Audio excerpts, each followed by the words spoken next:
Attorney Nicholas Kaufman hiniling sa ICC na payagan siyang mag-withdraw sa kaso ni dating Pangulong Rodrigo Duterte. Isa pang abogado ni FPRRD umatras na rin. Umano'y pera kapalit ng yes vote sa impeachment ni Vice President Sara Duterte, itinanggi ng House Committee on Justice. Kampo ni PGMN founder at CEO Francis Mabanta, gagawin ng lahat ng legal na paraan upang pansamantalang makalaya.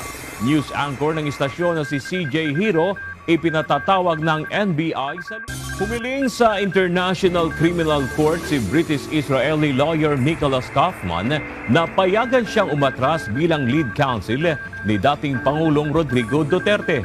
Ayon kay Kaufman, nagpasya umano si Duterte na kumuha ng panibagong abogado para sa kanyang depensa sa kasong crimes against humanity kaugnay ng war on drugs. Binanggit din ni Kaufman na natapos na noong March 31, 2026 ang kanyang isang taong kontrata bilang counsel ng dating Pangulo. Sa hiwalay na pahayag, nagpasalamat si Kaufman kay Duterte at sa mga supporter nito sa ipinakitang suporta sa kanyang serbisyo bilang abogado ng dating Pangulo. Samantala, pinayagan na rin ng ICC Trial Chamber 3 ang pag-atras ni Dove Jacobs bilang Associate Counsel matapos umanong baguhin ni Duterte ang kanyang defense team.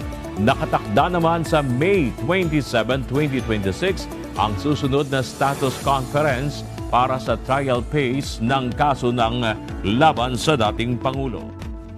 Inaasahan na ang deliberasyon at botohan sa plenaryo ng Kamara kaugnay ng approval sa House Committee Report No. 261 at House Resolution No. 989 na nagtatakda ng Articles of Impeachment laban kay Vice President Sara Duterte sa Lunes, May 11, 2026.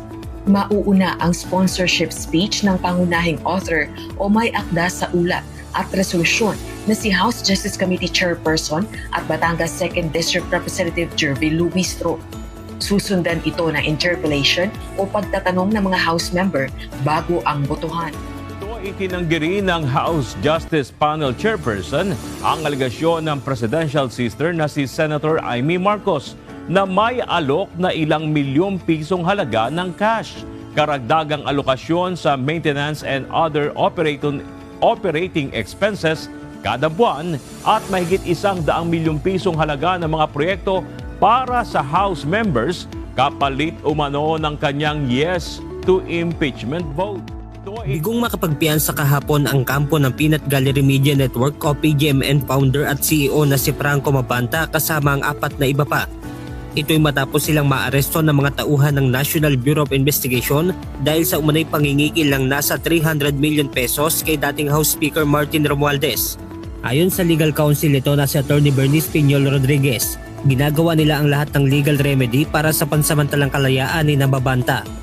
I don't want to say anything and preempt our moves, but we are exhausting every possible legal remedy available just to ensure that the case will be dismissed and that our clients will be released as soon as possible. Dagdag pa ng abogado, bagamat may inirekomenda ng halaga ng piyansa ay hindi pa rin nakalaya si Mabanta dahil sa mga requirement na kailangan pa nilang ayusin. The bail that was pegged was 120,000 per person. So there are a lot of regulatory and mga reportorial, mga paperworks. It really made us so busy the whole day, super busy the whole day. But we understand this is part of the process, and so we're just gonna go through everything, and we are very optimistic still. Nakapagpiyansa na kahapon ng umaga ang dating mamamahayag na si Jay Sonsa at vlogger na si Jeffrey K. Eric Celis dahil sa kasong cyber libel na isinampa sa kanila ng National Bureau of Investigation o NBI.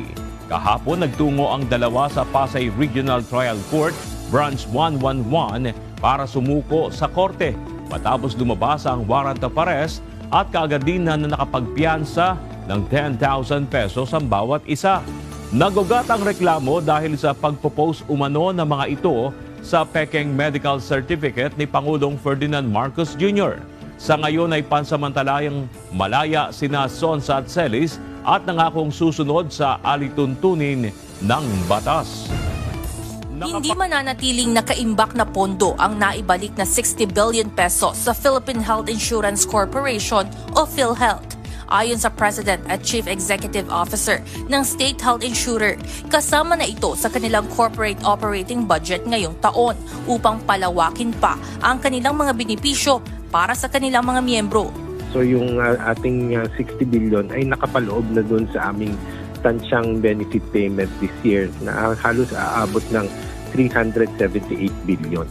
Kabilan dito ang pagpupondo sa Yaman ng Kalusugan Program para malayo sa sakit o YAKAP, isang primary care benefit package kung saan po pwedeng maka-avail ng libreng check-up, laboratory testing at 20,000 pesos worth na mga gamot ang isang PhilHealth member.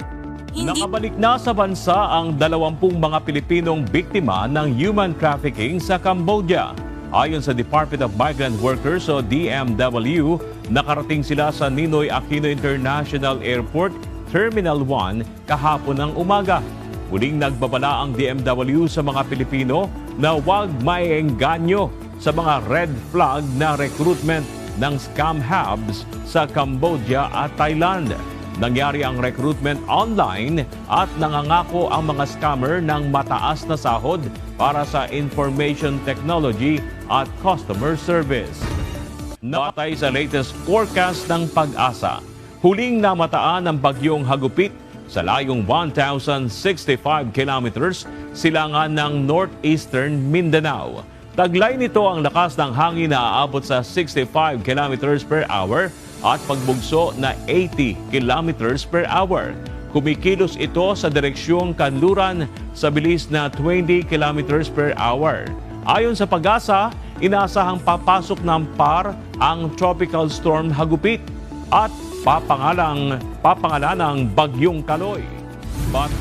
Muling nanindigan ang Iran na hindi sila magpapadala sa pressure at pagbabanta ng United States sa gitna ng patuloy na tensyon sa Gulf region.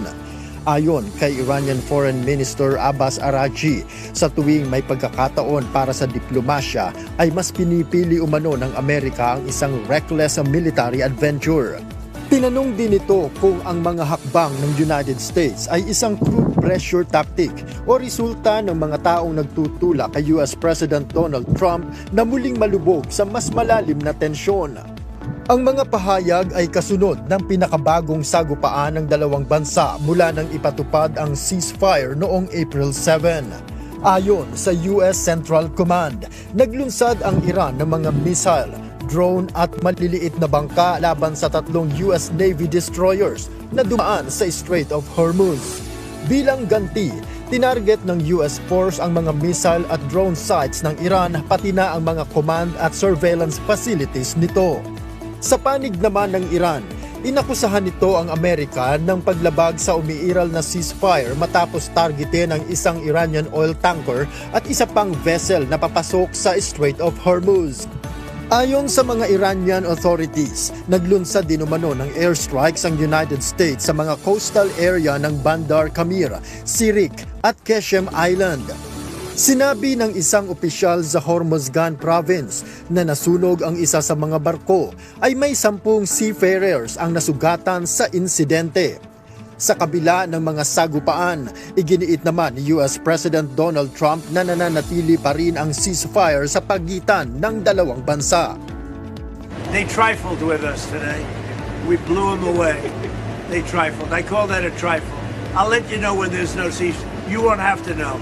If there's no ceasefire, you're not going to have to know. You're just going to have to look at one big glow coming out of Iran. And they better sign their agreement fast. Tinawag pa ni Trump na love tap ang naging palitan ng putok at sinabing hindi pa ito naglalagay sa tigil putukan sa ganap na panganib. Ngunit kasabay nito, muli rin siyang nagbabala na mas matinding pag-atake na posibleng harapin ng Iran kung hindi ito papayag sa peace deal na isinusulong ng United States. Inanunsyo ni US President Donald Trump ang 3 araw na ceasefire sa pagitan ng Russia at Ukraine sa pangunguna ng Estados Unidos. Kasama sa napagkasunduan ang pansamantalang paghinto ng lahat ng opensibang militar at pagpapalaya ng tig 1,000 bilanggo mula sa magkabilang panig. Kinumpirma naman ni na Ukrainian President Volodymyr Zelensky at Russian leader Vladimir Putin ang kanilang pakikilahok sa ceasefire.